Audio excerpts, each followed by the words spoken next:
وعلى آله وأصحابه أجمعين.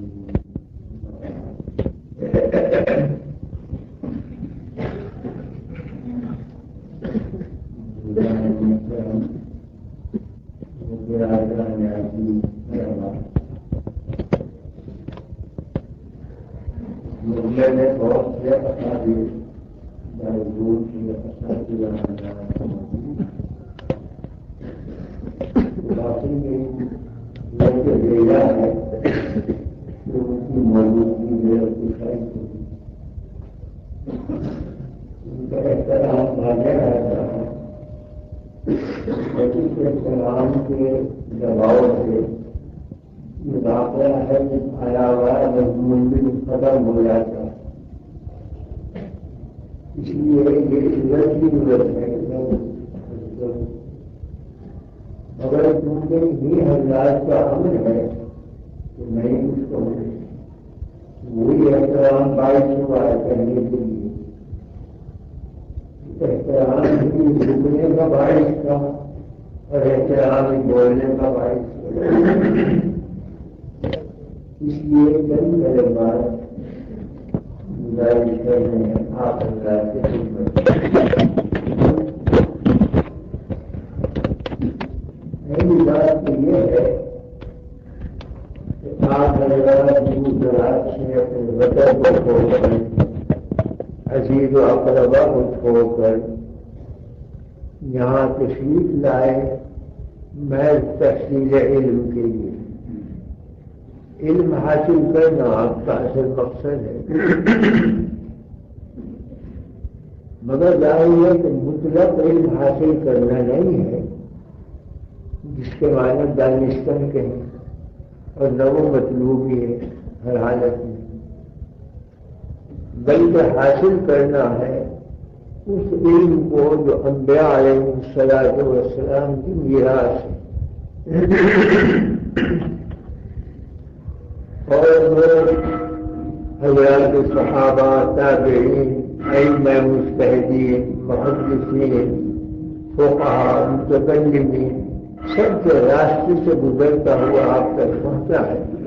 اس علم کو حاصل کرنا ہے، مطلقاً دانستن اور جاننے کے لیے نہیں آپ آئے. حدیث میں ارشاد فرمایا گیا ہے کہ حضور تشریف لے جا رہے تھے تو ایک شخص کے اوپر لوگ پیچھے پڑ رہے تھے، بہت ہجوم تھا. تو آپ نے فرمایا کہ دیکھو یہ کون شخص ہے جس کے ارد گرد لوگ جمع ہیں اس پر ہجوم کر رہے ہیں. حضرات صحابہ نے تحقیق کی، آگے عرض کیا کہ رجل علامہ، ایک بڑا عالم بیٹھا ہوا ہے جس کے ارد گرد لوگ جمع ہیں. ارشاد فرمایا کہ وبما، کس چیز کا علم رکھتا ہے؟ کہ عالم بالشعر والانساب، اشعار بہت یاد ہے اور نثر نامے بہت محفوظ ہے. فرمایا کہ عالم بالشعر والانساب، ان دو چیزوں کا وہ عالم ہے. فرمایا کہ علم لا ينفع وجهل لا يضر، انما العلم آیۃ محکمۃ اور سنت قائمۃ اور فریضۃ عاجلہ. یہ شعر اور انساب کا علم وہ ہے کہ اگر آ جائے تو کچھ خاص نافع نہیں، اور نہ آئے جہالت میں ہے تو کوئی مضر نہیں. ساری عمر کوئی شخص شعر نہ پڑھے، نہ جانے شعر کو، کوئی ایک نسب نامہ محفوظ نہ ہو، کوئی ادنا ضرور نہیں ہے. آخرت میں یہ پوچھا ہی جائے گا کہ نسب نامے کتنے یاد تھے تمہیں، اور اشعار کتنے محفوظ کیے تھے، اور لہرا لہرا تو انہیں پڑھا بھی تھا یا نہیں. اس کا کوئی سوال نہیں ہوگا.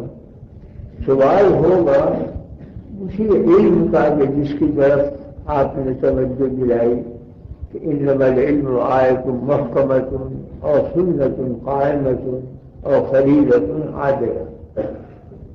علم یہ آیت محکمہ ہے یا سنت قائمہ ہے، یہ فریضہ عادلہ ہے۔ تو کتاب و سنت تو واضح ہے، لیکن کتاب و سنت سے جو چیزیں اخذ کی جاتی ہیں، مجتہدین نے اخذ کی یا علماء ربانی نے استنباط کی، وہ فریضہ عادلہ ہے جو اس کے مساوی ہے۔ فرق اتنا ہے کہ وہ منسوخ تو نہیں ہے، مجتہد فی ہے۔ نص تو وہ ہے کہ جو آ گئی قرآن و حدیث میں، اس سے جو علوم اخذ کیے وہ فہم عالی ہے حضرات علماء کا، کہ جس سے وہ گہری چیزیں نکال لیتے ہیں۔ جیسا کہ حضرت علی رضی اللہ عنہ کے بارے میں ان سے پوچھا گیا کہ آپ کی مجلس میں جو عجائبات علوم کے بیان ہوتے ہیں وہ دوسری مجلس میں نہیں ہوتے، تو کیا حضور کوئی روشتہ الگ لے گئے ہیں آپ کو قرآن و حدیث کے سوا، کہ جس سے آپ یہ باتیں ارشاد فرماتے ہیں جو ہمارے کانوں نے کبھی نہیں سنی اور ہوتی ہیں وہ حقیقت؟ فرمایا کہ وہی کتاب و سنت الا فہما اوتیہ الرجل فی القرآن، اللہ تعالیٰ کسی کو فہم دے قرآن و حدیث سے، وہ اس سے جو مسائل اخذ کرتا ہے وہی مسائل میں بیان کرتا ہوں، تو کوئی گھر کی چیز نہیں ہے نہ کوئی اختراعی، اسی کتاب و سنت سے اخذ کرتا تھی۔ کچھ چیزیں کھلی بھی ہیں جو اس کے عبارت النص میں موجود ہیں، یا دلالت النص میں موجود ہے، یا اشارت النص میں ہے، یا اقتضاء النص میں ہے، وہ منسوخ کے حکم میں ہے۔ لیکن جو چیزیں اخذ کی جاتی ہیں عبارت سے یا دلالت سے یا اشارت سے یا اقتضاء سے، وہ بھی حقیقت میں تو کتاب و سنت ہی ہوتا ہے۔ دخل آ جاتا ہے عالم کے فہم کا اور اس کی عقل کا، ذریعہ بنتا ہے اس کی عقل اور اس کا فہم، اس وجہ سے وہ منسوخ نہیں کہلاتا، ورنہ حقیقت وہ بھی منسوخ ہے جبکہ رس کے اندر سے نکلا ہوا ہے، مگر ان کو واسطہ پڑ گیا اس لیے وہ ظنی ہو گیا۔ مگر ظنی کا معنی خیالی یا اختراعی کے نہیں، ظن بھی ایک درجہ ہے علم کا۔ اگر ظن غالب ہو تو اس ظن غالب سے جو چیزیں اخذ کی جاتی ہیں کتاب و سنت سے، وہ ظنی بڑی معنی ہے کہ ان کا منکر کافی نہیں ہوتا، یا ان پر عمل اتنا ضروری نہیں ہوتا جتنا کہ نصیحتی پر ہوتا ہے۔ نہ یہ کہ معاذ اللہ وہ لا یوقع بہی ہے، وہ تو کتاب و سنت ہی ہے جس میں سے نکالا گیا ہے، تو اس کو فریضہ عاجلہ فرمایا گیا کہ ایک آیت محکمہ ہے وہ بھی واضح ہے، سنت قائمہ ہے وہ بھی واضح ہے، ایک فریضہ عاجلہ ہے جو ان دونوں کا مساوی ہے اور ان کا عدیل سمجھا جائے گا، وہ استنباطات اور اجتہادات ہیں جو کتاب و سنت سے اخذ کیے جائیں۔ تو ان تین چیزوں کو فرمایا کہ یہ علم، یہ وراثت انبیاء علیہ السلام کی، اس لیے کہ انبیاء علیہ السلام پر ایک جو وہ علوم ہے جو منصوص طریقے پر نازل ہوتے ہیں، کتاب اللہ نازل ہوئی وہ نسختی ہے، بیان قرآن نازل ہوا وہ حدیث نبوی ہے، وہ وحی ربانی ہے۔ لیکن انبیاء علیہ السلام اجتہاد بھی فرماتے ہیں، استنباط بھی فرماتے ہیں۔ فرق اتنا ہے کہ اگر انبیاء علیہ السلام صواب پر نہ پہنچ سکیں، خطا پر ہوں، فوراً مطلع کر دیا جاتا ہے، صواب پر آ جاتے ہیں۔ لیکن بعض کے مجتہدین کے لیے ضروری نہیں کہ انہیں مطلع کیا جائے، وہ دیانتاً جب اس چیز کو سمجھ رہے ہیں قواعد عربیہ اور قواعد لغویہ سے، وہ مانا جائے گا کہ ثواب ہے، خواہ وہ عند اللہ خطائی پر ہو، مگر اجر میں پھر بھی ملے گا باوجود خطا پر ہونے۔ فمن اخطأ فلہ اجر ومن اصاب فلہ اجران، ثواب پر ہے تو دگنا اجر، خطا پر ہے تو ایک اجر۔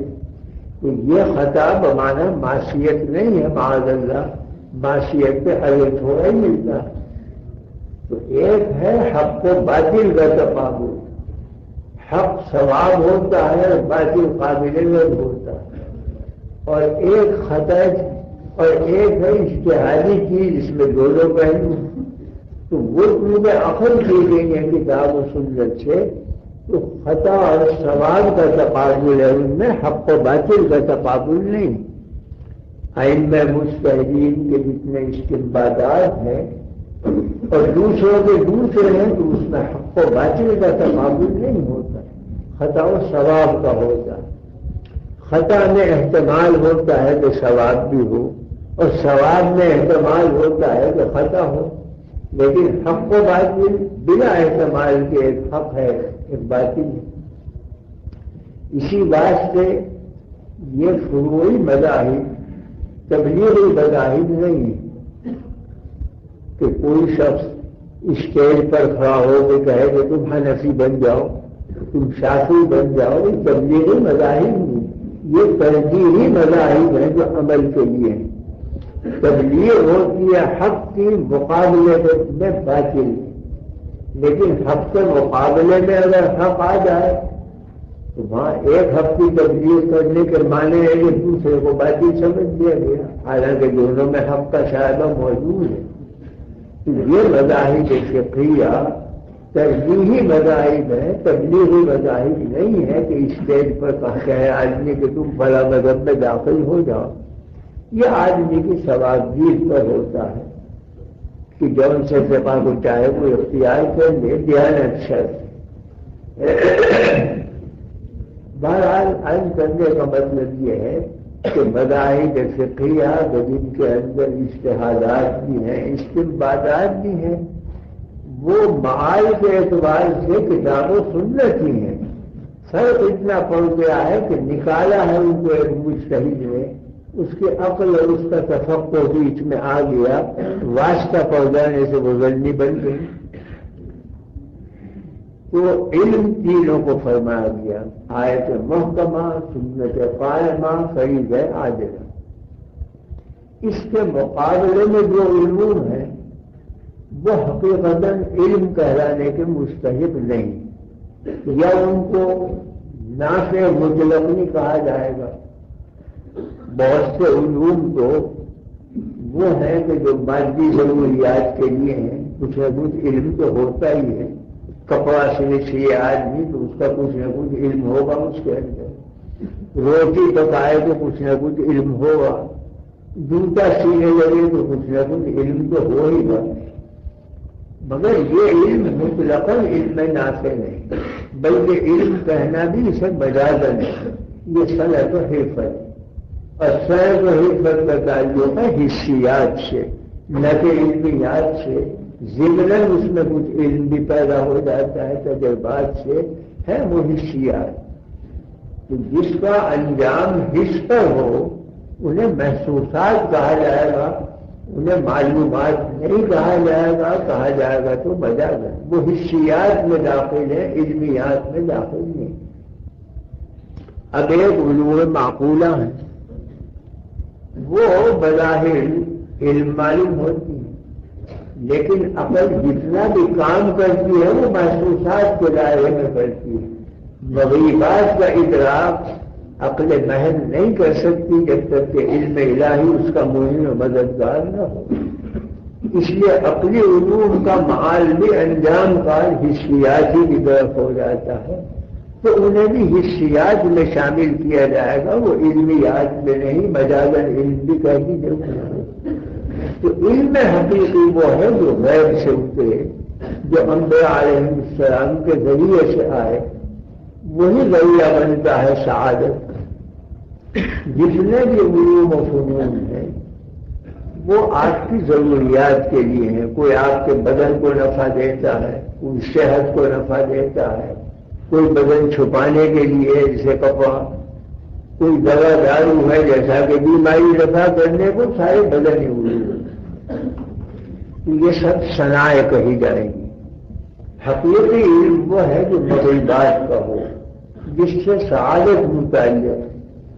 کہ یہ علوم خواہ وہ سائنس کا ہو، فلسفے کا ہو، ان سے انسان کے اخلاق بننے کا کوئی تعلق نہیں۔ کوئی سائنس کا مربی بن جائے، شیخ بن جائے تو سائنس کا یہ کام ہی نہیں ہے، موضوع ہی نہیں۔ فلسفہ کسی کو مربی بنا دے تو مربع تو بن جائے گا مگر مربی نہیں بن سکتا، اس لیے اس کا تعلق ہی نہیں بنتی۔ مربی جو سعادت پیدا کرے وہ صرف علم الہی ہے جو انبیاء علیہ السلام کے ذریعے سے آیا ہے، وہی وراثت انبیاء علیہ السلام۔ ان العلماء ورثۃ الانبیاء وان الانبیاء لا يورثوا دینارا ولا درہما ولکن ورثوا العلم۔ تو یہ علم وراثت ہے کہ جو سلسلہ بسلسلہ آپ تک سند متصل کے ساتھ پہنچا ہے، اسی سے تعلق ہے سعادت کا اور شقاوت کا۔ اس کو لے لیا، سعادت حاصل ہو گئی، اس سے گریز کیا، شقاوت رہ گئی۔ سائنس سے گریز کریں گے کوئی شقاوت نہیں، اس کی طرف رجوع کریں گے تو کوئی سعادت نہیں، وہ تو دنیاوی سامان ہے۔ کہ سائنس فلسفہ اچھے اچھے سامان تو پیدا کر سکتا ہے مگر اچھے انسان نہیں بنا سکتا، سامان بنا سکتا ہے۔ اچھے انسان بنانا یہ صرف علوم انبیاء سے متعلق ہے۔ اس علم کو حاصل کرنے کے لیے آپ آئے ہیں، نہ سائنس سیکھنے کے لیے، نہ فلسفہ سیکھنے کے لیے، نہ سند و حفظ سیکھنے کے لیے۔ یہ اگر کچھ ہوگا تو ضمن ہوگا، مقصود اصلی اس علم کا حاصل کرنا ہے جس سے سعادت پیدا ہو اور آپ دنیا اور آخرت میں سعادت مند اور بانصیب کہلائیں۔ اس علم کے لیے ضرورت پڑتی ہے چند چیزوں کی۔ سب سے پہلی چیز تو ہے معیت اور صحبت۔ حضرات صحابہ کی جتنی ترقی ہوئی ہے وہ صحبت نبوی سے ہوئی۔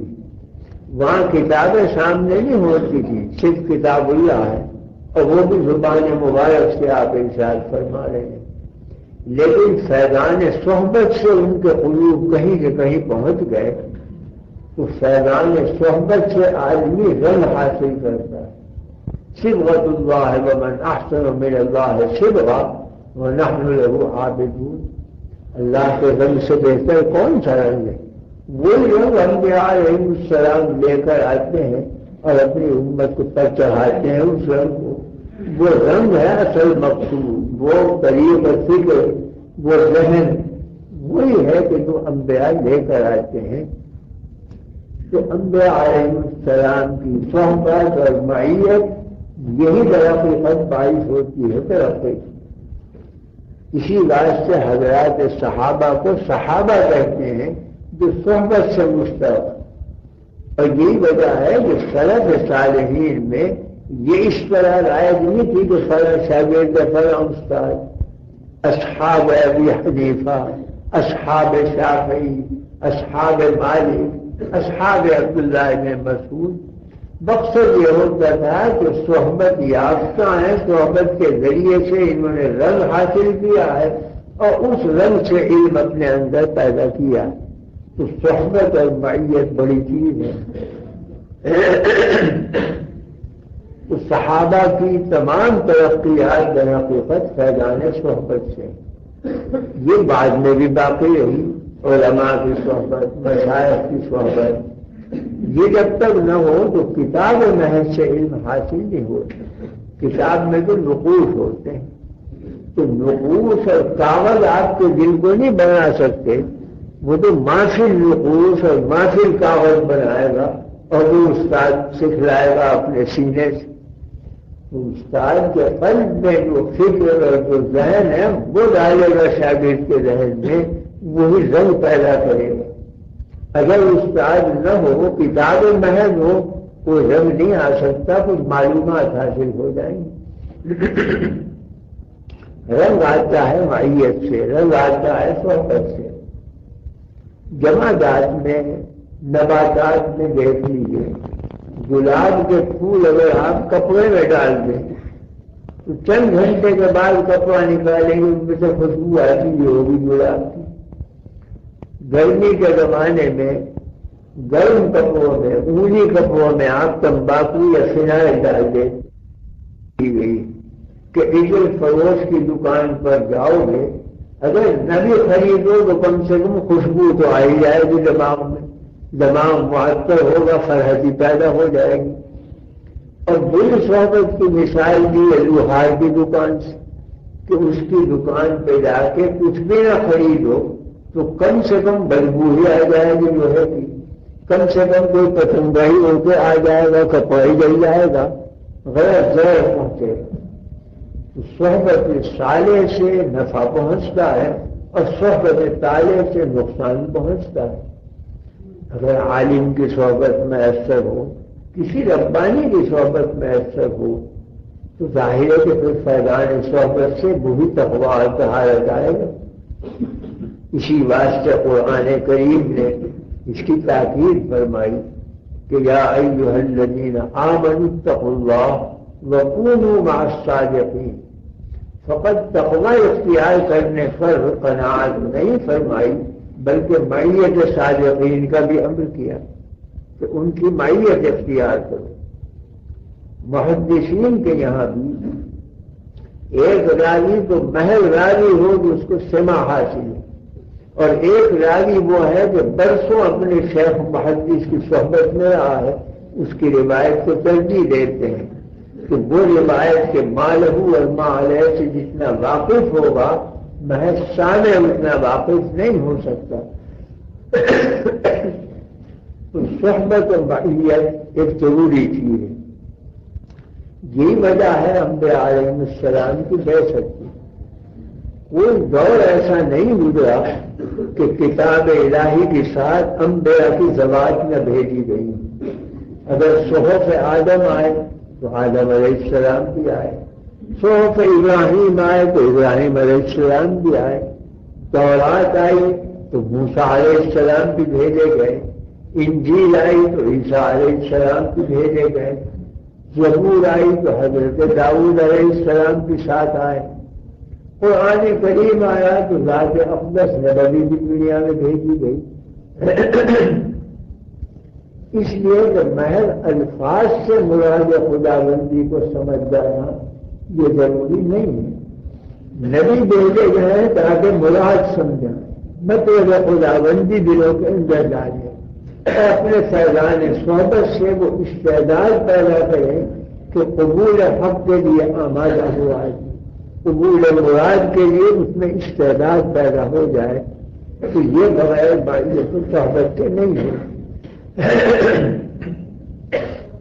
معیت صحبت کے ساتھ ایک چیز اور بھی ضروری ہے، اور وہ ہے ادب اور احترام، کہ طالب کے اندر جتنا ادب ہوگا اتنا ہی وہ علم سے زیادہ فائدہ حاصل کرے گا۔ اگر بے ادبی، گستاخی، بے باکی جرت ہوگی فائدہ نہیں پہنچے گا، تو معلومات حاصل ہو جائیں گی۔ تو ادب اور اتباع وہ لازمی ہے۔ ہر اچھی نسبت کے لیے ادب بتلایا گیا ہے۔ کتاب اللہ نسبت اللہ کے ساتھ ہے تو فرمایا گیا کہ لا یمسہ الا المطہرون، پاکی کے ساتھ کتاب اللہ کو ہاتھ لگائے، بے وضو نہ چھوئے، اور جنابت میں ہے تو چھونے کے بجائے خود پڑھنے کی بھی اجازت نہیں، تو ادب قائم کیا گیا۔ تو کتاب اللہ کا ادب، انبیاء اللہ کا ادب، انبیاء علیہ السلام کی ذوات کے بارے میں اگر ادنا گستاخی آئے گی ایمانی نصیب نہیں ہوگا۔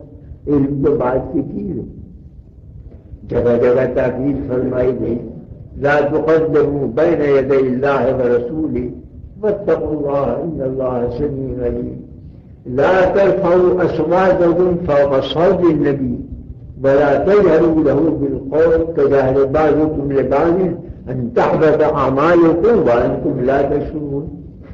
تو ادب اور احترام لازمی ہے، اس کے بغیر علم سے کوئی فائدہ حاصل نہیں ہوتا، وہ علم نافع نہیں بنتا۔ تو یہ بہرحال میں نے اس لیے عرض کیا کہ آپ ایک ایسے علم کو سیکھنے کے لیے آئے ہیں کہ جس کے لیے کچھ شرائط ہے، ادب ہے، اتباع ہے، لگن ہے، اور ساتھ میں صدق طلب ہے کہ طلب صادق ہوگی جبھی یہ علم آئے گا، طلب طالب ہو دنیاوی بنا کے سامنے ہوں، یہ نہیں آئے گا تو فائدہ مند نہیں ہو جب تک کہ دھن نہ ہو، طلب صادق نہ ہو۔ اور ایسی دھن کہ آدمی یہ سمجھ لے کہ چاہے پوری عمر گزر جائے مگر اس علم کو حاصل کر کے رہے گا، جب تک یہ دھن نہ ہو علم نہیں آتا۔ امام ابو یوسف فرماتے ہیں کہ العلم لا یعطیک بعضہ حتی تعطیہ کلہ، علم اپنا بعض حصہ تمہیں اس وقت تک نہیں دے گا جب تک کہ تم اپنا کل حصہ اس کے حوالے نہ کر دو۔ تمہارے دوسرے مشاغل ہو، کھیل کود تفریح اور ضمن رکھو علم کو، تو علم اپنا ذمہ حصہ بھی نہیں دے گا۔ اپنے سارے مشاغل کھو کر خالص علم کے بنو، تب علم کچھ حصہ دے گا تمہیں، اس لیے کہ وہ غنی للعالمین کا علم ہے، علم بھی غنی ہے۔ لاکھ دفعہ کسی کو ضرورت ہو ناک رگڑے تو علم آئے گا، مستغنی بنے تو اس میں نہیں آئے گا۔ تو طلب صادق ضروری ہے۔ موسیٰ علیہ السلام کو امر فرمایا گیا کہ حضرت خضر کے پاس جائیں، حالانکہ موسیٰ علیہ السلام بلا شبہ افضل ہے، صاحب شریعت پیغمبر ہے۔ خضر علیہ السلام کے بارے میں اول تو یہی کلام ہے کہ وہ نبی بھی تھے یا نہیں، لیکن اگر نبی بھی مانا جائے تو اس حد تک کہ اللہ ان سے کلام فرماتا تھا، تکمیلی امور ان کے اوپر کھلتے تھے، تشریعی امور سے تعلق نہیں تھا، تشریعی وجودی پابند ہوں گے موسیٰ علیہ السلام کی۔ تو افضل ہے اپنے دور میں افضل الناس حضرت موسیٰ علیہ السلام، مگر حکم دیا گیا کہ جاؤ خضر علیہ السلام کے پاس علم حاصل کرو۔ اس سے یہ بھی اندازہ ہوا کہ تحصیل علم کے لیے ضروری نہیں ہے کہ استاد افضل ہی ہو، شاگرد مفضول سے بھی آپ علم حاصل کر سکتے ہیں۔ دوسری بات یہ معلوم ہوئی کہ لگن ہو۔ موسیٰ علیہ السلام نے فرمایا کہ لا ابرح حتی ابلغ مجمع البحرین او امضی حقبہ، میں اس علم کو حاصل کر کے رہوں گا چاہے حقوق گزر جائیں۔ حقبہ 10,000 برس کا ہوتا ہے، تو مطلب یہ کہ لاکھوں برس بھی گزر جائیں مگر مجھے جانا ہے، علم حاصل کرنا ہے۔ تو ایک افضل جا رہا ہے مفضول کے پاس اور علم حاصل کرنا ہے چنجزیات کا، مگر اس میں یہ لگن ہے کہ لا ابلغ حتی ابلغ مجمع البحرین، لا ابلغ مجمع البحرین تک پہنچ کر رہوں گا جہاں حضرت خضر ملیں گے، چاہے ہزاروں لاکھوں برس گزر جائیں۔ جب تک کہ یہ دھن نہ ہو علم حاصل نہیں ہوتا۔ آپ اسے ذمہ رکھیں اور دوسرے اوقات ادھر ادھر کے لہو و لعب میں گزار دیں، علم آئے گا نہیں، یا آئے گا تو نافع نہیں ثابت ہوگا، فائدہ مند نہیں ہوگا۔ اسی طرح سے ادب اور احترام کی لازمی خالی مفضولی ہو استاد، مگر جب استادی کا نام آ جائے تو اس کا ادب واجب ہو گیا، اس کا ادب فرض ہو گیا۔ اسی واقعے میں دیکھ لیجیے موسیٰ علیہ السلام کے جب حاضر ہوئے حضرت خضر کے پاس تو یہ بھی نہیں فرمایا کہ آپ مجھے سکھلا دیں، آپ مجھے تعلیم دیں، اس کو بیعت بھی سمجھا۔ ابتدا اس سے کی کہ هل اتبعک علی ان تعلمنی مما علمت رشدا، کیا آپ اس کی اجازت دیں گے تو میں آپ کا تابع بن جاؤں تاکہ آپ وہ چیزیں مجھے سکھلا دیں جو اللہ نے آپ کو سکھلائی ہیں۔ تو اتباع کو مقدم رکھا اور ادب کو، کہ یہ لفظ بھی نہیں کہا کہ آپ مجھے تعلیم دیں، یہ ظاہر میں ایک امر ہوتا۔ هل اتبعک، کیا میں اتباع کر سکتا ہوں، کیا میں تابع بن سکتا ہوں آپ کا، علی ان تعلمنی، تاکہ آپ وہ چیزیں مجھے بتلا دیں کہ جو اللہ نے آپ کو بتلائی۔ تو تعلیم کو مؤخر کیا، اتباع کو اور ادب کو مقدم کیا، جس سے وہ اشارہ اس کی طرف ہے کہ یہ علم آتا ہی ادب سے، بے ادبی سے یہ علم نہیں پیدا ہوتا۔ اسکولوں کالجوں میں ممکن ہے کہ آپ بے ادبی کر لیں پھر بھی علم حاصل ہو جائے، وہ تو علم نافع تو ہے نہیں، یعنی نافع مطلق نہیں، پھر جملہ نفع دیتا ہے دنیا میں۔ تو وہاں تو شاگرد پستول لے کے بھی کھڑے ہو جاتے ہیں استاد کے مقابلے میں کہ ابھی نمبر لگاؤ اور میں ابھی شوٹ کر دوں گا، گستاخیاں کرتے ہیں، مار پیٹ بھی ہوئی، وہ کیا علم حاصل کریں گے؟ اسی کے گل کھل رہے کہ اس قسم کے طلباء جو وہاں سے علم حاصل کرتے آتے ہیں، نہ ملک سے بنتا ہے نہ حال سے بنتا ہے، رات دن فساد فساد، اس لیے کہ انہیں کے قلب کا فساد رفع نہیں ہوتا۔ اس لیے علم کے بعد سے لازم ہے کہ ادب بھی ہو، اتباع بھی ہو، حرمت بھی ہو، تکریم بھی ہو اساتذہ کی، اور ساتھ میں ادب اور احترام بھی ہو، جبھی جا کر یہ علم فائدہ دے۔ اس علم کے سلسلے میں معیار اس کا یہ نہیں ہوگا کہ آپ نے کتنی کتابیں پڑھی، معیار یہ ہوگا کہ آپ کے قلب نے کتنا اثر قبول کیا کتاب و سنت کے علم، کتنا اثر اس سے لیا۔ انما یخشی اللہ من عبادہ العلماء، کتنا خوف و خشیت آپ میں پیدا ہوا، کتنا خوف خداوندی پیدا ہوا، کتنے اخلاق آپ کے درست ہوئے، یہ معیار ہوگا آپ کے پرکھنے کا۔ یہ نہیں ہوگا کہ کتابیں کتنی عدد ہیں جو آپ نے پڑھی اور وہ کسی اعلیٰ پریس کی چھپی ہوئی تھی یا ادنا پریس کی، عمدہ لکھی ہوئی تھی یا ایسی لکھی ہوئی تھی۔ کتاب کو نہیں پوچھے گا، آپ کے قلب کو پوچھے گا، آپ کے دل میں سے کیا نکلتا۔ اگر آپ گئے اور اخلاقی بلند حالی پیش کی، آپ کا وقار قائم ہوگا، اور اگر عالم ہے، تعلیم دی مگر اخلاقی پستی دکھلائی، جبھی بے وقتی پیدا ہو جائے گی، جھگڑے اور نزاعات قائم ہو جائیں گے۔ تو معیار قبول، رد و قبول کا اس علم میں اخلاقی اثرات ہیں۔ جتنے اخلاق بلند ہوں گے قبولیت بڑھے گی، جتنے اخلاق پست ہوں گے قبولیت گھٹے گی، چاہے علم آپ کا زیادہ بھی ہو، وہ معلومات ہوں گی، علم نہیں ہوگا۔ اس لیے سب سے زیادہ ضرورت ہے ہمارے طلباء کو جو علم دین کے طالب ہیں کہ اخلاقی حالت ان کی اونچی بنے اور اعلیٰ بنے، ایسی ہو جائے کہ دیکھنے میں معلوم ہو مساکین اور قلب سے معلوم ہو کہ سلاطین۔ قلب ہو اونچا جس میں غنا، استغنا، ہیبت، رغبت ہو، اور ظاہر جیسے ایک عامی آدمی ہوتا ہے، کوئی دیکھنے والا دیکھے تو یہ بھی نہیں سمجھے گا کہ یہ عالم۔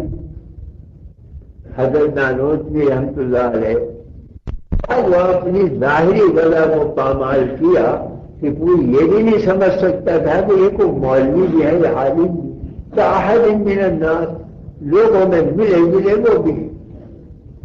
تو یہی اعلیٰ مقام ہے ایک عالم کے لیے کہ ظاہری کر ظاہری امتیازات، ٹھاٹ بندی، اس سے گریز کر کے لوگوں میں ملا جلا رہے، اور جب زبان کھلے اس کی تو معلوم ہو کہ تو بادشاہ، اس کے اندر سے تو علوم پیدا ہو رہے ہیں۔ تو پھر آپ کے کپڑوں کو، پھٹے پرانے کپڑوں کو کوئی نہیں دیکھا گا، قلبوں کو جھکیں گے لوگ، وہ اس چیز کے آگے جھکیں گے جو آپ کے قلب سے نکلی ہے۔ تو اس قلب میں علم بھی ہو، علم کے آثار بھی ہوں، اس کے لیے ضرورت ہے ادب کی بھی، احترام کی بھی، وقت کی بھی، اور ہمہ وقتی دھن کی بھی، اور طلب صادق کی، تو اس سے آپ کا وقار قائم ہوگا۔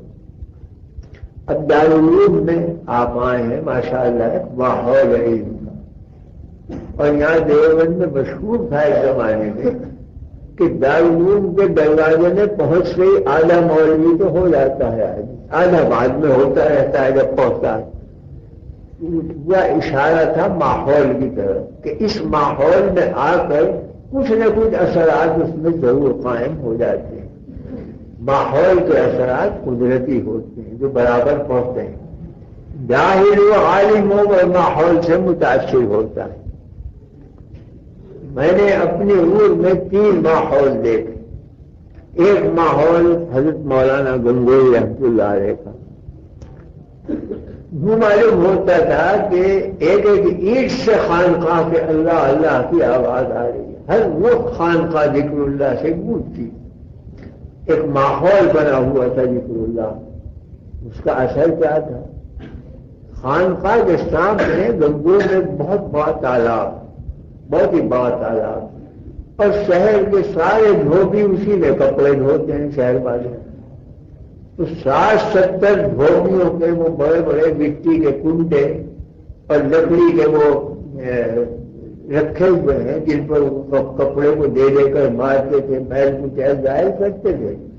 تو پٹڑے پر مارا کپڑا اور پھر کنڈے میں ڈال دیا، اس کا میل رہ گیا پھر مارا.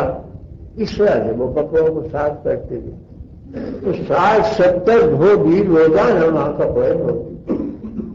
ماحول کا اثر یہ تھا کہ وہ 60-70 دھوبی جب کپڑے کو اٹھا کر دے کر مار رہے ہیں پٹڑے پر تو اس کے ساتھ الا اللہ الا اللہ الا اللہ کی ضربیں لگا رہے ہیں.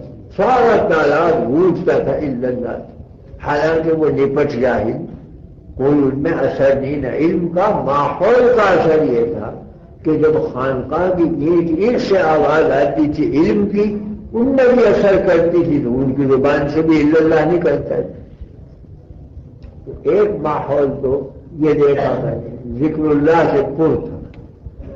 دوسرا ماحول دیکھا حضرت تھانوی رحمۃ اللہ علیہ، وہاں زور ہوتا تھا کہ دیانت غالب ہو، معاملات کی صفائی غالب ہو، کسی سے کسی کو اذیت نہ پہنچے، کوئی کسی کے لیے ذریعہ نہ بنے اذیت کا، تکلیف دہی کا، اور دیانت قائم رہے، صفائی ہو معاملات کی. تو حجروں میں بہت سے لوگ وہ بھی مقیم تھے جو صاحب استطاعت تھے، بالخصوص سورت راندے وغیرہ سے وہ متمول لوگ تھے. ان کا سامان کھانے کا، پینے کا، کپڑے. مگر کبھی میں نے نہیں دیکھا کہ کسی حجرے کو تالا لگا ہو زنجیر، چلے جاتے تھے حجرہ کھلا ہوا ہے مگر ایک چیز ضائع نہیں ہوتی، اس لیے کہ ماحول دیانت کا تھا. لوگ پاس بھی نہیں پھٹکتے تھے اور حضرت کی طرف سے تاکید ہوتی تھی. حتیٰ کہ یہ تاکید تھی کہ اگر کوئی شخص اپنی کوئی چیز مسجد میں بھول جائے تو اٹھانے کی اجازت تھی وہیں پڑی رہے تاکہ اس کے ذہن میں آئے، یاد آئے تو وہیں سے آ کر اٹھائے. تو میں نے دیکھا ایک شخص اپنا تولیہ بھول گیا، ہال پر تاروں پر پڑا ہوا، کسی کو اجازت نہیں تھی اٹھانے. 3 دن کے بعد وہ شخص آیا تو وہیں پڑا ہوا تھا تولیہ جہاں وہ چھوڑ گیا تھا. اس نے اٹھایا، شکریہ ادا کیا. مگر شکریہ کی ضرورت نہیں، ہمارے یہاں کا تو معمول یہی ہے کہ کوئی اگر چھوڑ جائے چیز تو ہر چیز نہ اٹھائی جائے. یہ جبھی ممکن ہے کہ دیانت غالب ہو، قلب میں خوف آخرت غالب ہو، مسئولیت غالب ہو، اور بین یدی اللہ جو قیام اور وقوف کرے گا اس کا نقشہ پیش نظر ہو تو بدیانتی کی طرف نہیں جائے گا آدمی. وہاں اس پر تو ایک دارالعلوم کا ماحول. یہاں یہ تھا کہ علم اور تعلیم تو ہے ہی مگر مسجد میں 1000-1500 آدمی نماز پڑھتے ہیں. تو یہاں یہ ناممکن تھا اس زمانے میں کہ کوئی نماز نہ پڑھے، اس لیے کہ جب 1000 آدمی جائیں گے نماز کو تو دوسرا شرمائے گا، خام خبی جائے گا نماز. اگر نہ جائے تو وہ نٹکو ہوگا کہ یہ ہے جو نماز نہیں پڑھتا. اس لیے نماز قدرتی طور پر زیادہ ہوگی، زیادہ پابندی ہوگی کہ یہاں کے ماحول کا اثر ہے. اب یوں کوئی نہ پڑھے اور تالا ہی لگا لے اپنے دل کے اوپر تو وہ تو بات دوسری ہے. تو ہی اگر نہ چاہے تو باتیں 1000 ہیں، لیکن دل میں ہو خلیص اور ماحول ہو اچھا تو ممکن ہے کہ آدمی متاثر نہ ہو. آپ الحمدللہ دارالعلوم کے ماحول میں علمی چرچا بھی ہے، رات دن تعلیم، تعلم، مسائل کا ذکر کہ اس سے زیادہ اور ذکر اللہ کیا ہوگا. قرآن، حدیث، فقہ، یہ سب اللہ ہی کا ذکر ہے. اللہ اللہ کرے مسجد میں بیٹھ کے وہ بھی ذکر اللہ ہے، اور حدیث نبوی سنے اور سنائے وہ بھی ذکر اللہ ہے، اور تلاوت قرآن کرے اور پڑھائیں وہ بھی ذکر اللہ ہے. تو ذکر اللہ کے روپ اور صورتیں مختلف ہیں، قدر مشترک یہ کہ وہ سب ذکر اللہ ہے. تو آپ گویا ذکر اللہ کے ماحول میں ہے، ذکر عملی بھی ہے، ذکر علمی بھی ہے، ذکر اخلاقی بھی ہے. اس بات سے قدرتاً اثر پڑے گا بشرطے کہ دل کو کھول کر آپ نے رکھا ہو. دل ہی پہ تالا ڈال کے بیٹھے تو انبیاء کی صحبت میں بیٹھے وہاں سے بھی کچھ حاصل نہیں ہو. صدیق اکبر صدیق بن گئے, فاروق اعظم فاروق بن گئے, اور ابو جہل ویسا کا ویسا ہی رہا, ابو لہب ویسا کا ویسا ہی رہا, اس لیے کہ اس نے ارادہ ہی نہیں کیا تھا کہ کوئی استفادہ کرے. انما انت منذر من یخشاھا, اے پیغمبر آپ اسی کو ڈرا سکتے ہیں جو ڈرنا چاہے, اور جو ارادہ کر کے آئے کہ میں ڈروں گا نہیں اسے آپ بھی نہیں ڈرا سکتے. تو جو ارادہ ہی نہ کرے استفادے کا تو انبیاء کی مجلس سے بھی محروم رہے گا, اور جو ارادہ کر لے تو مفضول کے پاس جائے گا, وہاں سے بھی کچھ لے کر آئے گا. آپ بحمداللہ اس علمی ماحول میں ہیں, رات دن علم کا چرچا, ذکر اللہ, ذکر علمی, ذکر عملی, ذکر اخلاقی, اس کا اثر لینا چاہیے, اس سے عبرت پکڑنے کی ضرورت ہے. دل کو کھول کر اس کے آگے آنا چاہیے, اور ہر لہو و لعیب اور منکر سے بچ کر صرف آدمی اسی کا ہو جائے. دوسرے لفظوں میں یا عامیانہ لفظوں میں کتاب سے آپ کی شادی ہو جائے, بخائن بیوی ہر وقت پاس رہے, کسی غیر کا دخل نہ ہو اس میں. اگر غیر کا دخل آ گیا تو وہ بیوی نہیں رہی, خاوند گیا, تو اس نے وہ طلاق دے دی. تو علم کو طلاق نہ دی جائے بلکہ ازدواج اختیار کیا جائے کہ وہ آپ کی طبیعت ثانیہ بن جائے, اسی کے اندر رہ کر توقل ہو, اسی میں رہ کر آپ کے اعمال جاری ہوں, اور نیت یہ ہو پہلے سے کہ ہمیں استعمال کرنا ہے اسے. یہ نیت نہیں ہے کہ مدرسی کرنی ہے, وہ امر محمود ہے, مگر طالب علمی کے زمانے میں یہ نیت کہ مدرس بنوں گا علم میں خارج ہوگی. اس لیے کہ حب جاں تو پہلے سے آ گیا کہ میں معلم بن کر اپنے شاگردوں پہ حکمرانی کروں گا. اس حب جاں کے بعد علم کیا آئے گا اس کے اندر؟ تو نہ یہ ہو کہ میں خطیب بنوں گا, نہ یہ ہو کہ میں مدرس بنوں گا, یہ ہو کہ میں اپنے دل کو بناؤں گا, میں اس علم کو استعمال کروں گا, مجھے اس علم سے سعادت حاصل کرنی ہے. اب سعید بن گیا تو اللہ اس سے سعادت کا کارخانہ جاری کر دے گا جتنا مقدر ہے اس کے لیے. لیکن ابتدا میں تجربہ ہو کہ میں قوم پر چلوں, قوم کے اوپر حاکم بنوں, قوم کے اوپر غالب بنوں, تو یہ نیت فاسد ہے. طلب علم کے زمانے میں اپنی اصلاح ہونی چاہیے کہ اپنے ذہن میں اپنی صلاح کا جذبہ ہو کہ میں کسی طرح بن جاؤں. نظام الدین جو وزیر ہے آل سلجوق کا, اس نے بغداد میں مدرسے نظامیہ قائم کیا, اور شیخ تقی الدین ابن دقیق العید اس کو صدر مدرس بنائے گئے, جو عالم بھی ہیں, عارف باللہ بھی ہیں, صاحب باطن بھی ہیں, ان کے درجے کے مشائخ میں. طلبہ وہ قائل لاکھوں روپیہ اپنی ذات سے خرچ کرتا تھا نظام الدین وزیر. چند سالوں کے بعد معلوم ہوا کہ طلبہ کی اغراض فاسد ہے. کوئی حب جاہ کے لیے آ رہا ہے, کوئی مال بٹورنے کے لیے آ رہا ہے, کوئی شہرت اور نام و نمود کے لیے علم پڑھ رہا ہے. اور اس کی ممانعت فرمائی گئی احادیث میں کہ یہ نیتیں ہوں گی تو علم نہیں آئے گا, وبال جان بن جائے گا. اس نے ارادہ کیا کہ میں مدرسہ بند کر دوں, لاکھوں روپیہ خرچ کروں, بالکل بے فائدہ اور عبث ہو, ارادہ کیا کہ بند کر دوں. مگر یہ سوچا کہ ایک دفعہ خود بھی دیکھ لوں جا کے, لوگوں نے باتیں کہی ہیں, ممکن ہے کہ مبالغہ ہو, ممکن ہے غلط ہو, تو خود اپنی آنکھ سے دیکھ. تو طلبہ مشغول تھے مطالعے میں, تکرار میں. اس نے ایک تعلیم سے پوچھا کہ بھئی تم کیوں علم حاصل کر رہے ہو؟ کسی نے کہا کہ میرے گھر میں وزارت کا عہدہ تھا باپ دادا کا, میں چاہتا ہوں اس وزارت پر میں بھی پہنچ جاؤں. اس لیے کہ اس زمانے میں تو یہی علم ذریعہ تھا عہدے حاصل کرنے کا, اور کوئی ذریعہ تھا نہیں. تو اس نے کہا میں چاہتا ہوں کہ وزیر بن جاؤں. کسی نے کہا کہ صاحب میرے گھر میں قضا چلی آ رہی تھی, تو میں چاہتا ہوں کہ قاضی و قضات اور چیف جسٹس بن جاؤں. اور فیصلے کروں مقدمات کے. کسی نے کہا میں اس لیے آیا ہوں تاکہ قوم میں ذرا چمکوں اور قوم کو کہے کہ بڑے عالم ہے. اسے صدمہ ہوا کہ سب کی نیت فاسد ہے, کوئی دین میں عالم نہیں بنے, اور زیادہ پختہ کر دیا کہ اب میں مدرسہ توڑ دوں. تو دیکھا کہ ایک طالب علم ایک ٹمٹماتے دیے کے سامنے مطالعے مصروف ہے, اس کے پاس بھی آیا اور کہا کہ بھائی مجھے ان سے کچھ پوچھنا ہے. اس نے کہا جناب مجھے فرصت نہیں ہے مطالعے سے, آپ کسی اور سے پوچھ لیں.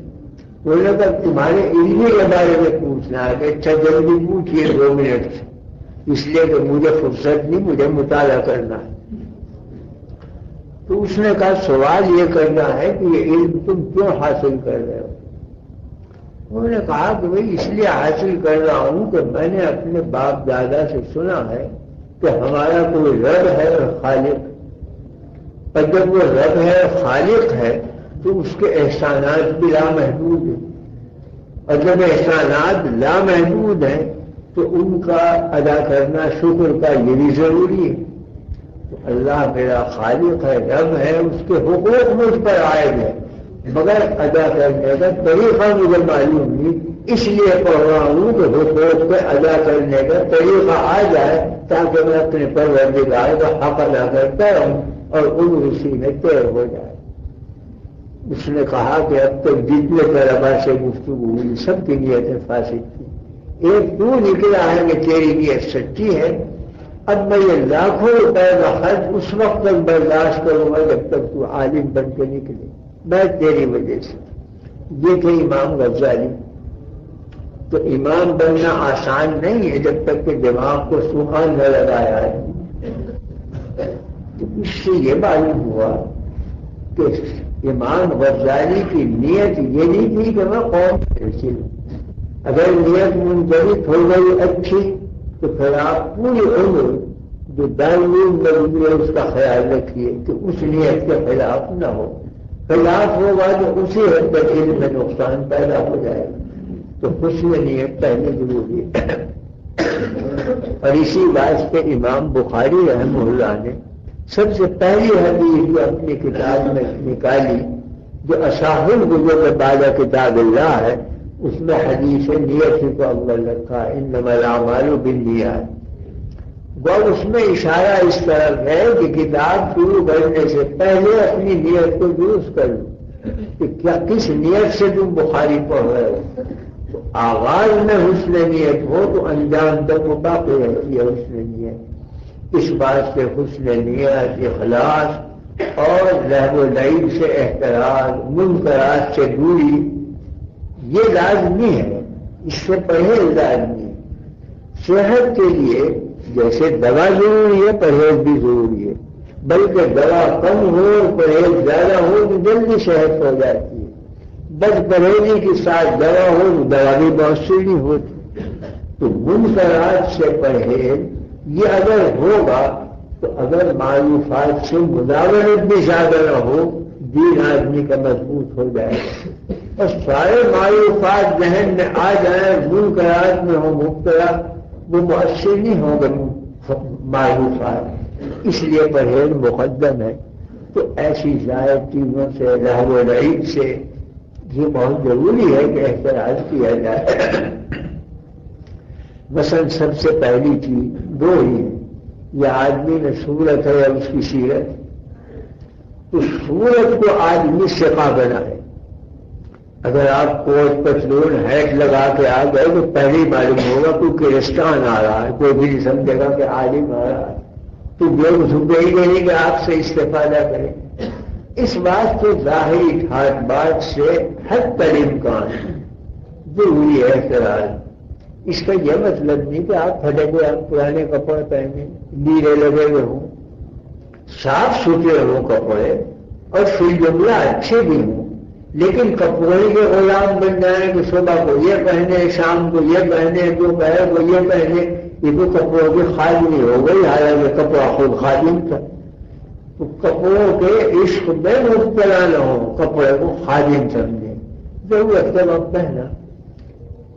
نعم الرجل الفقیہ الذی لا یبالی ما لبس، بہترین دین کا سمجھدار وہ ہے کہ جو ہاتھ آئے پہن لے، یہ نہیں کہ ہر وقت کپڑے کی دھوپ میں رہے کہ اس وقت یہ پہن، بھائی پاجامہ میسر آ وہی پہن لے، لنگی بنی گے وہی پہن لے۔ البزازۃ من الایمان، 3 دفعہ فرما حضور نے البزازۃ من الایمان، البزازۃ من، سادگی ایمان کی علامت ہے۔ ٹھاٹ بندی، تصنع، بناوٹ یہ علامت نہیں ہے ایمان کی۔ صاف فرما دیا گیا کہ وما انا من المتکلفین، میں تکلف، تصنع، بناوٹ والوں میں نہیں ہوں، جو دل میں ہے وہ ظاہر میں، جو ظاہر میں وہ دل میں۔ اس کے نیچے حافظ ابن کثیر نے حدیث نکالی کہ اتقیاء امتی براء من التکلف، اتقیاء اس امت کے تکلف، تصنع سے بری ہوں، سادہ طبیعتیں ہوں گی، جو مل گیا پہن لیا، اللہ کا شکر ادا کیا۔ تو فقہ فی الدین کی پہلی علامت تو یہ ہے کہ ظاہری زینت آرائی کی فکر میں نہ رہے۔ آج زینت آرائی عورتوں کے لیے ہے، مردوں کے لیے نہیں۔ مرد محل شجاعت بنایا گیا ہے، عورت محل زینت بنائی گئی۔ وہ بناؤ سنگار کرے تو اس کا حق ہے، بلکہ کمی کرے گی تو اسے روکا جائے۔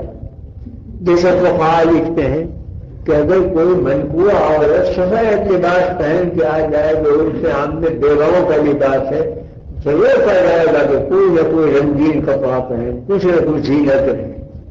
تو عورت محل زینت اور مرد محل شجاعت، وہ مردانگی دکھلائے، جرأت، استقلال، ہمت، صبر، یہ اس کے جوہر ہے۔ عورت کا جوہر ہے حیا، غنا، تستر، یہ عورت کے اوصاف ہیں۔ تو مردوں میں مردوں کے اوصاف ہونے چاہیے، عورتوں میں عورتوں کے۔ اب کوئی داڑھی بتلا لے، حقیقت میں مردانگی کے خلاف کیا، مردانگی تو داڑھی سے واضح ہوتی ہے۔ بعض احادیث میں ہے کہ بعض ملائکہ علیہ السلام کی اور بعض طبقات ملائکہ کی تسبیح یہ ہے کہ سبحان من زین الرجال باللحى وسبحان من زین النساء بالزرائی، پاک ہے وہ ذات جس نے مردوں کو زینت دی ہے داڑھیوں سے، عورتوں کو زینت دی ہے چوٹی اور مینڈیوں سے۔ تو اگر عورت پر مٹا دے وہ عورت کیا رہی، اور مرد داڑھی مٹا دے تو وہ مرد کیا رہا۔ جب اس کا جذبہ ہے کہ میں لڑکا دکھلائی ہوں کسی طرح، چاہے مدعا بھی وہ داڑھی مٹائے گا کہ کسی طرح جوانوں میں شامل ہوں، تو تصنع سے کہیں جوان بنتا ہے آدمی، دکھلانے سے کہیں جوانی آ جاتی ہے۔ تو مردانگی کا محل ہے تو اس میں وہ چیزیں ہونی چاہیے جس سے اس کی مردانگی باتیں۔ میرا ایک دفعہ جانا ہوا، محمد نعیم صاحب حیات تھے، انہی کے یہاں قیام ہوا تو مسجد میں ایک تختہ لگا ہوا تھا، اس پہ لکھی ہوئی تھی ایک نصیحت۔ وہ نصیحت تو ہے ذرا اڑیاں الفاظ میں، اور لوگ خامخواہ سے ہنسیں گے مگر بات صحیح تھی۔ اس میں لکھا ہوا تھا کہ مرد وہ ہے کہ جسے دیکھ کر مردانگی پیدا ہو، مرد وہ نہیں ہے جسے دیکھ کے شہوت ابھرے۔ تو جو مرد عورتوں کی صورت بنائے گا، داڑھی منہ چھوٹا کے لڑکا دکھلائی دے گا، تو مردانگی کیا حاصل ہوگی، شہوت ابھرے گی، آدمی ناپاکی کی طرف جائے گا، آدمی تو مرد کیا ہو۔ تو بہرحال سب سے پہلی چیز ہے صورت۔ ایک تو ہے شاکران قوم، بالکل آزاد بے فکرے جو چاہے لباس پہن۔ ایک ہے وہ لوگ کہ جن پر اصلاح کا ذمہ ہے، جو علماء بننے والے ہیں، انہیں کم سے کم لباس میں ثقافت، سادگی اور ایک تقدس کی رعایت کرنی چاہیے کہ وہ دور سے یوں نہ معلوم ہو کہ وہ بے فکر آزاد منی شاکر قسم کا آدمی آ رہا ہے۔ ایک تقدس ہو اس کے اوپر تاکہ جذب و کشش ہو اس کے اندر۔ تو سب سے پہلی چیز تو یہ ہے کہ جو شرعی منکرات ہم نے ترک کر دیا ہے، داڑھی مڈانا، داڑھی کترانا، یہ مضمون شرعی ہے، اس واسطے اسے ترک کرے۔ اور بعض منکرات ہیں عقلی اور بعض منکرات ہیں عرفی، تو منکرات عرفیہ سے بھی بچے۔ عرف عام میں عالم کا ایک کیریکٹر، ایک لباس، اس کے خلاف جائیں گے تو آپ عالم نہیں سمجھے جائیں گے، وہ اثر بھی نہیں ہوگا۔ یہ ہمارے مولوی مجاہد الاسلام بہاری، ان کی داڑھی نکلی نہیں، خلقی طور پہ نہیں نکلی، ماشاءاللہ صاحب اولاد ہیں، موٹے تازے، اور داڑھی نہ پور۔ تو بمبئی میں تقریر کرنے کھڑے ہوئے تو لوگوں نے کہا کس لوڈے کو کھڑا کر دیا ہے تقریر کی، کوئی بھلا آج بھی نہیں ملا۔ مگر خیر جب تقریر کی عالمانہ تو پھر لوگ ہوئے معتقد۔ تو مطلب یہ ہے کہ اپنے ظاہر کی آرائے شرعی حدود میں، حلق لحیہ، قصر لحیہ، یہ منکرات شریعہ میں۔ اسی طرح سے لباس منکرات عرفیہ میں داخل ہے اگر عالمانہ لباس نہ ہو۔ اس زمانے میں جو بھی صلحاء کا ڈھنگ ہو، شریعت نے کوئی وجہ تو مقرر کی تھی کہ گریبان ایسا ہو اور قمیص ایسا ہو، حدود بتلا دیے ہیں، لیکن وجہ پتہ عرف عام پر چھوڑ دیے۔ تو عالم کا عرف عام وہ ہے جو علماء مشائخ کا لباس ہے، اس کے لگ بھگ ہونا چاہیے تاکہ وہ اسی زمرے میں شمار ہو۔ من تشبہ بقوم فہو منہم، جو کسی قوم کے ساتھ مشابہت اختیار کرے گا وہ اسی قوم میں شمار ہو جائے گا۔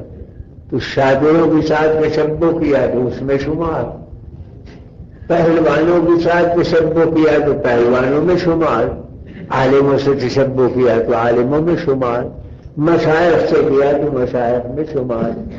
بہرحال شغالوں کا لباس معیار ہوتا ہے، تو لباس میں اس میں اس میں رعایت ہونی چاہیے، اپنی طالب علمانہ وضع کو باقی رکھنے میں، طالب علمانہ شان باقی رکھنے میں الحمدللہ اس پر قائم ہے۔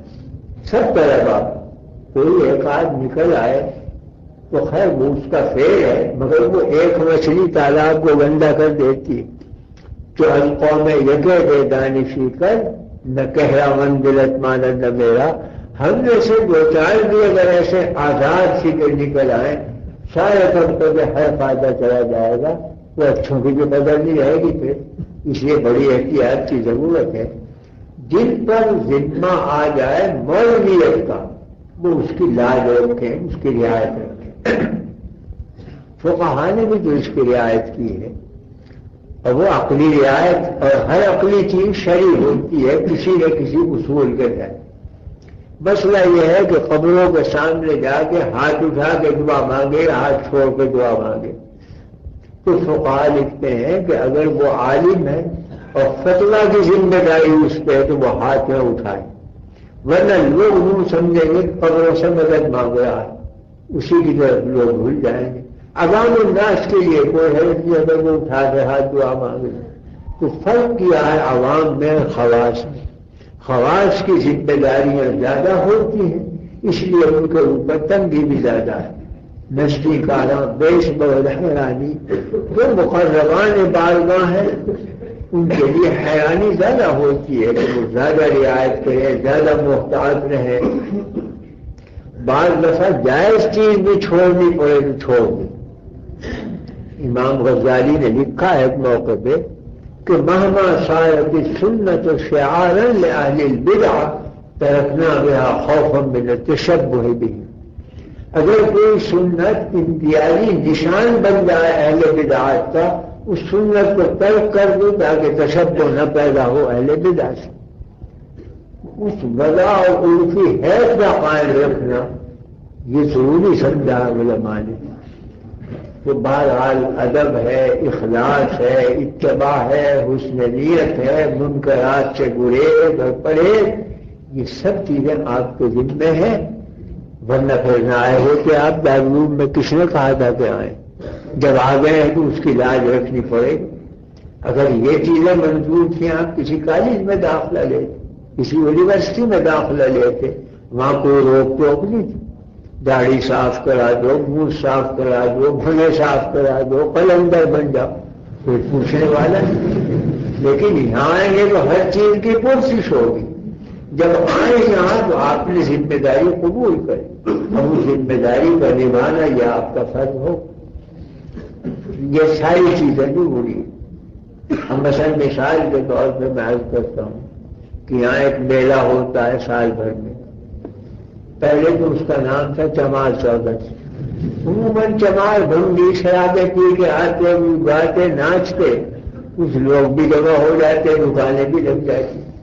لیکن اب اس نے ایک نمائش کی صورت اختیار کر لی، وہ میلہ بن گیا. بڑی بڑی دکانیں شاپیں آنے لگی اور خاصا میلہ. تو مجھے تو یہ سن کر غیرت آتی ہے کہ کوئی طالب علم وہاں گیا. طالب علم کی شان نہیں ہے کہ وہاں جائے. اولا اس لیے کہ اس کی حیثیت ہے اسی کے خلاف. وہاں لعب و لعب ہے، کھیل کود ہے. کوئی خریداری ہے، بازار سے خرید لو، گھر سے منگوا لو. لیکن کیا ساری خریداریاں وہی 3 دن میں ہوں گی تو وہ میلے کے دن اس سے گریز کرنا ضروری ہے. ویلا مرضو باللغو مرضو قیاما. شان یہ ہونی چاہیے کہ لغو پہ سے گزرو تو قیام بن کے گزرو، دھیان بھی ادھر مت کرو. وہاں طالب علم جائیں تو کتنی شناعت ہے، کتنی مذمت ہے. اور کیا کہے گی دنیا کے دارالعلوم کے طالب کو بیلوں ٹھیلوں میں پھر رہے ہیں، انہیں کیا علم حاصل ہوگا، انہیں کیسے عالم سمجھا جائے. وہ نہایت ہی ضعیف العقل، بلکہ میں کہوں گا کودن ہے کہ جو اس میلے میں جاتے ہیں. اول یہ ہے کہ وہ ان کا مذہبی میلہ. تو مذہبی میلوں میں تو ویسے بھی شرکت کی اجازت نہیں. من کسر سواد قوم فهو منهم. اگر کسی مذہبی طبقے کے سواد کو تکثیر کی آپ نے تو آپ اسی میں شمار ہو گئے. تو آپ کے لیے تو غیرت ہے کہ وہاں بالکل پاس بھی نہ پھٹکے جاگے. پھر یہ کہ زمانہ ہے فتنہ فساد کا، ممکن ہے کوئی جھگڑا ہو جائے، ممکن ہے ہندو مسلم فساد ہو جائے. سب سے پہلے طالب علم کا نام آئے، اس لیے کہ بھلا پتہ ممتاز ہوتی ہے اس کی. تو جو حرف لائے گا وہ طالب صاحب طلبہ دارالعلوم کے شہید ہوئے تھے، انہوں نے فساد کرا دی. یہ کوئی نہیں دیکھے گا کہ کسی جاہل نے فساد کرا. نگاہ پڑے گی کسی نمایاں شخص کے اوپر، اور یہ نمایاں ہوتے ہیں ایسی ایسی. تو آپ ذریعہ بنے ادارے کی بدنامی کا، اپنے اساتذہ کی بدنامی کا. اس بات کے کلی اعتراض کیا جائے کہ پاس بھی نہ پھٹکا جائے. فساد وہاں ممکن، گناہ وہاں ممکن، مذہبی امور اور ان کے شعار میں شرکت وہاں ممکن، اور یہ ساری چیزیں گریز کی اور اعتراض کی. اس واسطے آپ کا فرض ہے، بلکہ ہمیں تو اس سے بھی غیرت آتی ہے. وہ ضابطے کے نیچے ہو کہ اعلان بھی کیا جاتا ہے کہ طالب کوئی نہ جائے. کچھ نگراں بھی رکھے جاتے ہیں کہ کوئی جائے تو اطلاع دو. مگر مجھے تو اس سے بھی غیرت آتی ہے کہ طالب کے تو قلب میں کوئی پولیس موجود ہے. وہ جو خوف خدا ہے وہ خود اسے روک ہے. وہ بھی اگر دوسروں کا محتاج ہو گیا تو کیا اثر پڑا اس کے قلب پر علم. اس بات کے علم کا تقاضا یہ ہے، اخلاق کا تقاضا یہ ہے کہ تمام اس قسم کے لہو و لعب سے گریز کیا جائے، پاس بھی نہ پھٹکا جائے، اس کے قریب بھی نہ جایا جائے. یہ بھی انہیں منکرات میں شامل ہے کہ جس سے طلبا کو بچنا ضروری ہے. تو غیر منکرات سے بچاؤ، معروفات کے اندر توقل، اور جتنا علم حاصل کر لیا ہے اس کا استعمال، یہ آپ کا شعار ہونا چاہیے. یہ میں نے چند باتیں اس لیے کہی کہ اب آغاز ہو رہا ہے تعلیم کا. اللہ تعالیٰ آپ کو عالم باعمل بنائے، توفیق دے علم نافع کی، عمل صالح کی، اخلاق فاضلہ کی، اور اصلاح خلق اللہ کی. اللہم انا نسألک علما نافعا